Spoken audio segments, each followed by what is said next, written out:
what does this moment mean for Israel? Well, as the events of October the 7th unfolded and in the days afterwards, sadness and anger mixed with trauma inside the country. On October the 10th, 2023, this was Amit Sehgal, a well-known reporter from Channel 12 TV, holding back tears as his interviewee spoke about the death of her sister at the Nova Music Festival near the Gaza border.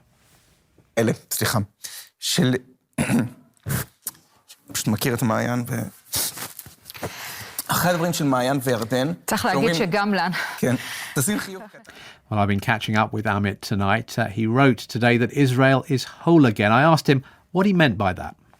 I mean that for 843 long days, it was still October 7th, 2023. And I don't know if you know the special sentiment of Israelis towards their deceased hostages and deceased soldiers.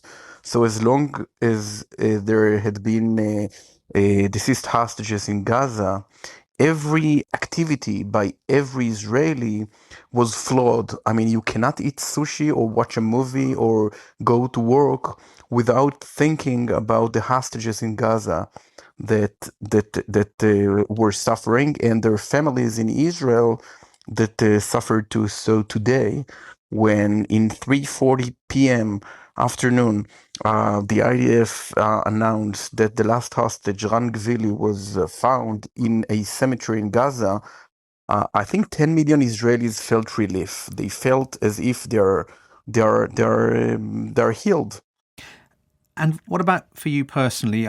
We heard, I think, just a couple of days after the October 7th attacks, you on air, people saw you on air, incredibly emotionally affected by what has happened. I think you'd spoken to the relative of someone who was taken hostage or killed on that day. I wonder your own feelings today.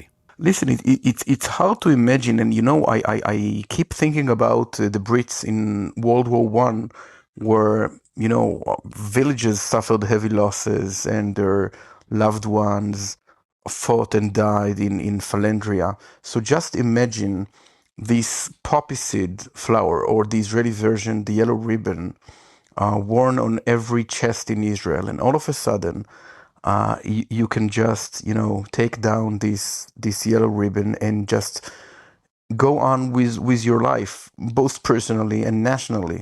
I think that the October 7th war actually ended today. This is the beginning of a process of healing for many Israelis, and it's like a heavy burden that actually was felt on each and every shoulder in Israel.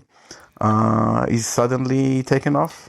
Well, the other interesting thing, of course, and a lot of people won't be aware of this, is actually this is the first time, not just since October the 7th, 2023, but actually since 2014, that there have been no Israeli hostages inside Gaza. That's because bodies were returned of two Israelis taken back in 2014. Exactly.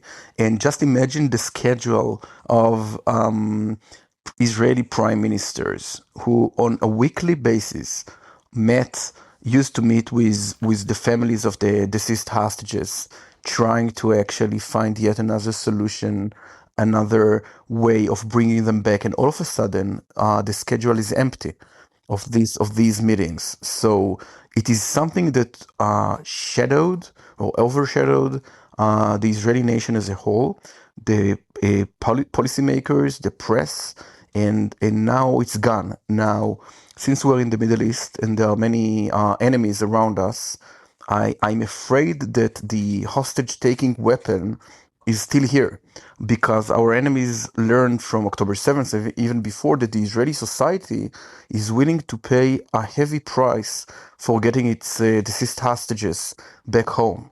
So I think with all the time, the vacant time that now our leaders have, they'll have to think about a way to actually manage it in order to reduce the incentive of fundamentalist Muslim terrorist organizations to take hostages and what to deal, because unfortunately I have to say that Israel exists 77 years, and I think in 45 at least years out of the 77, there were hostages somewhere in the Middle East. So it's a point that has to be taken. Can I ask what this means for the wider region, for the people of Gaza, the Palestinians as well? Because this would appear to be able to unlock the next phase of the peace agreement. Is it something you think that can have a positive impact, not just on Israelis, but on Palestinians as well? Well, I think it was definitely a necessary yet not sufficient condition to make any progress. So it was very important for Israelis, and Hamas surrendered. We have to admit this fact and to release each and every hostage. Now it's time to move on to actually demilitarize Hamas. Now the question is whether it's going to happen voluntarily or by force. And I think everyone hopes in the entire region, both in Gaza and in Israel, that Hamas would actually give up its RPG missiles, Kalashnikov rifles, and of course the tunnels.